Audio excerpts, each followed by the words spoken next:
I've tried starting reading or giving a book review on holodynamics. I think it's the most relevant thing that every single one of us on this planet needs to know. This guy should be winning a Nobel Peace Prize. Um, I would prefer to read the book than to just give my review of it, because you're going to miss some important parts. Every single word of this is so relevant. Um, I've tried doing it before, and a lot of people thought it was kind of boring watching somebody read. What I'm going to do is make an audio tape of me reading the book as well as this tape. So anybody that wants to get a recording of it so you can listen to it in your car or whatever, um, let me know and I'll see what I can do about getting this back to you. It seems like a lot of people can't afford this um, books, and they're hard to come by.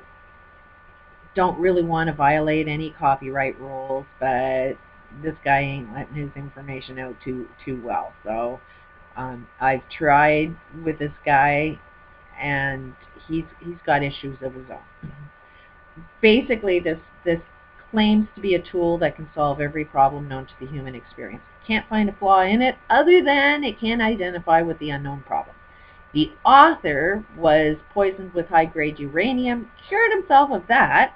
He's been curing every friggin' illness on the planet for over 20 years, close to 30 years.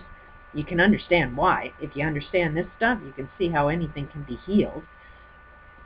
But it can't identify the unknown problem. And after he was poisoned and healed himself from that, he ended up developing a heart problem. He can heal other people's hearts, but he can't heal his own. Kind of a problem. That's the unknown problem, is the one you don't want to face. Anything you make an excuse or a complaint about, it's a problem. He also is some kind of therapist, psychologist, very successful. Mind you, he's had very many different types of careers over his long lifetime. It boggles my mind the shit this guy knows, but he ended up getting experience in certain areas and then experience in others that all led up to like this big puzzle. But when he was in doing types of counseling, he's seen that it's pretty manipulative. That you need a tracker to track a track. You know, basically, if you look at a counselor and you call them trackers, the tracker needs a tracker. Somebody has to be watching the counselor to make sure they're not influencing their belief systems on whoever they're treating. And in my conversations with this guy, he tried going against his own beliefs and tried to change my belief systems that I didn't have a problem with. I loved what I was believing. It was working for me. But this guy had a problem with my belief and wanted to change it because it didn't fit him, which means he had the problem and needed tracking on that. Yet because he's the doctor and he, wrote the book and he knows all of this shit, he was trying to go against what he believes in and actually try and get me to see what I was thinking was actually a problem, when it wasn't a problem for me. It was just a problem for him. And he didn't have a tracker tracking him as he was trying to influence me. So there's many, many things that I see this guy, the author, contradicting his own work, but it doesn't mean that his work is no good.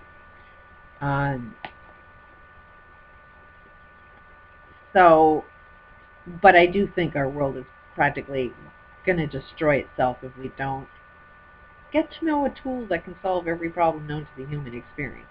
And let's face it, we're all getting a little broke and we can't afford to buy a book. So, the only other alternative, I'm going to be reading from the book. I'll make a tape recording, so if you want to use it on your iPod or whatever, there you go. But I think it's more relevant if I read it than describe it. And then you'll get a complete picture. So I think that's where I'm going to spend the rest of my days focusing on, is doing this. So I will start recording it. . Okay.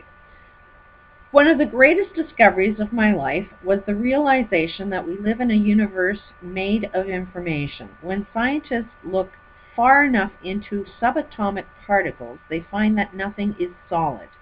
There are no little atoms or particles down inside reality. At the smallest dimension of things, everything is made of little spinners of information, standing waves of information in motion. To better understand these spinners, we must put on the glasses of holographics. Reality as we experience it is a holographic projection in which the form of matter comes from the interaction of our own consciousness with hyperspace. In other words, the source of our reality is beyond the limits of time and space. This discovery has powerful implications for you and me. What we find is that all matter, all creatures, you and I, everything is made of spinners of information, and so everything is constantly in motion. Although almost everything looks to you and me as though it is solid and stable, we cannot deny we live in a dynamic universe. As we explore more deeply into our universe, we also discover that it is not only dynamic, it is also multidimensional. In order to explain something as simple as gravity, we must understand at least 10 dimensions of reality. Most of us are only aware of 4 dimensions of reality: height, width, depth, and time. With those other 6 or more dimensions, we discover that everything is holographic and connected, and everything is conscious. Woven within the hidden dimensions of our conscious universe are the key to our survival, the solution to every one of our problems, and the power to create a sustainable future. If we fail at anything, it is because we have failed to understand the nature of our own consciousness and the consciousness of nature, the reality, and of time. In its most pristine state, consciousness is a magnificent dance, whether it is high in a mountain meadow or deep in the darkest abyss of the ocean. We are participants in the dance of life in the middle of a multidimensional conscious universe. I want to share both the experience and the physics of this dance. I have to watch the time here, because I can only record so much. The mountain meadow. Some of the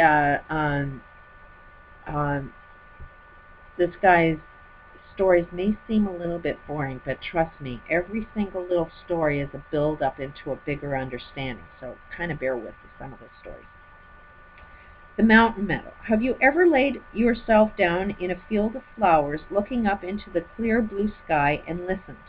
Have you ever been able to relax so you can let go of the daily pressures, the endless voices and dialogues going on inside your head?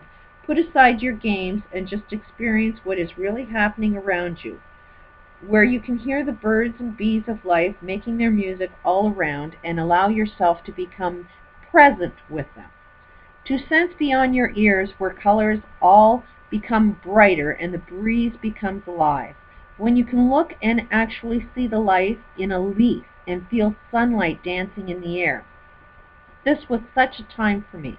We had hiked along an ancient trail where beyond the drop-off point where I was left by my military guides, and climbed along across a ridge. Beyond the ridge, the mountain opened upon a meadow surrounded by pines, dotted with little shrubs, boulders, and clumps of grasses, and flowing with myriads of flowers.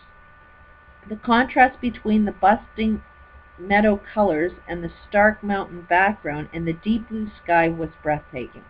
It was June 1992 and my 4th year in Russia. I had come from many months of negotiating through intense meetings with academic and political leaders and teaching hundreds of people day after day in city after city.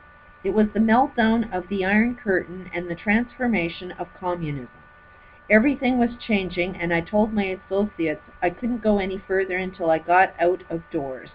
I needed to get away from the grinding reformation in the city centers. I needed to renew my balance and reconnect with nature. Russia was still under tight military control, and travel into this range of wilderness was highly restricted. A young woman attended one of my meetings, overheard my request, and said she might be able to help. She had a boyfriend in the military outpost that guarded the closest range of rural mountains.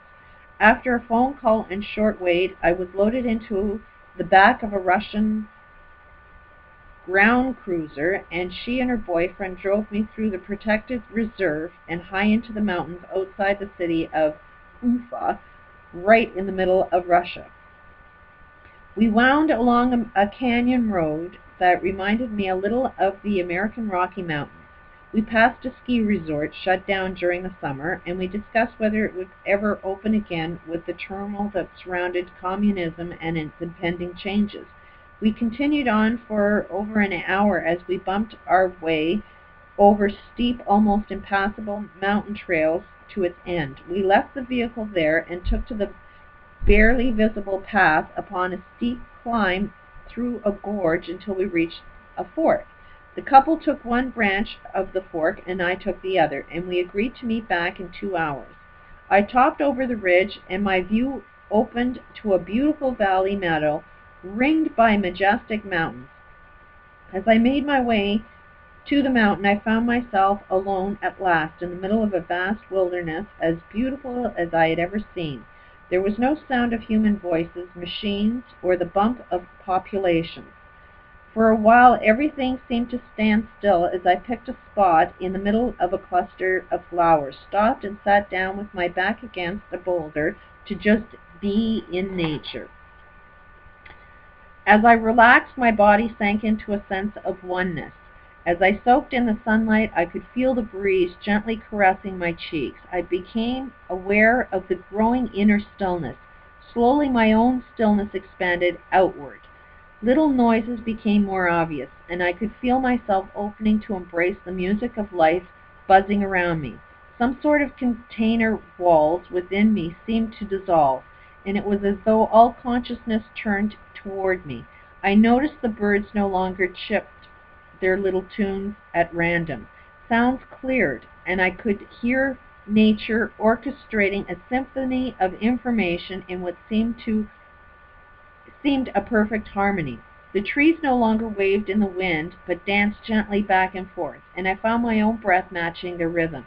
My consciousness expanded through like thought on wind. A growing awareness of consciousness itself lifted me as though I could see forever in a completely conscious universe.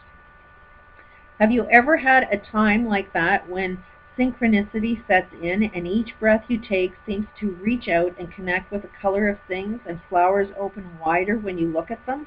Love is everything. It's in the air, the earth, the stream, and once you reach this state of being, there are no words to wrap around the way the colors flow in patterns from flower to flower, and how the bees glide like surfers on the breeze. Everything bows in honor of your recognition, and you become aware of the living music, the harmonic of the loving universe. To move your head, to lift your arm, is to change the flow of life, like you are making ripples in a pool and everything responds. Birds change their tune when you smile. Everything, the flowers, the trees, the ground on which you sit, alive and responsive. Even the rocks seem aware of everything around them. Life becomes a tapestry of consciousness, woven by conscious covenant, giving form to everything in magnificent dance, the dance of life. For me, that was part of the healing I needed to do when I completely crashed and burned and seen how corrupt our friggin' planet is. I needed to get into nature. I moved into a small town that was nothing but nature. I lost my car, I was perfectly fine with losing my car because it made me walk and become more with nature. It was the best thing that ever happened to me. So I'll continue on reading I'm running out of time on this tape, but that was a little bit of my experience.